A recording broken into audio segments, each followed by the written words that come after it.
200 জনের সাথে 20 জন জিতবে যদি কি থাকে, সবরকারী থাকে, ধৈর্যশীল মানুষ থাকে। তার মানে সবরকারী মানুষকে আল্লাহ তাআলা দুনিয়াতে বিজয় দেন, সাফল্য দেন, একটু সময়ের অপেক্ষা। আর বদমেজাজি মানুষ জায়গা জায়গা বেইজ্জত হয়, অপমান হয়, দুনিয়া ধ্বংস হয়, আখিরাত ধ্বংস হয়, সে কখনো শেষ হাসি হাসতে পারে না। দুনিয়াতে যত নবী রাসূল এসেছেন, প্রত্যেক নবী রাসূলকে আল্লাহ তাআলা সবরের পরীক্ষা নিয়েছেন, কঠিন থেকে কঠিন পরীক্ষা নিয়েছেন, আর তারা সবাই সে পরীক্ষা উত্তীর্ণ হয়েছেন।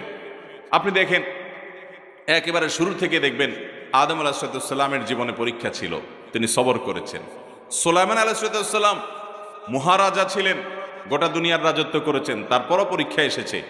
রাজত্ব কিছু সময়ের জন্য চলে গেছে, নানামুখী পরীক্ষা আরও এসেছে, সবর করেছেন। দাউদ আলাইহিসসালামের জীবনে পরীক্ষা এসেছে, সবর করেছেন। আইয়ুব আলাইহিসসালামের জীবনে মহা পরীক্ষা এসেছে,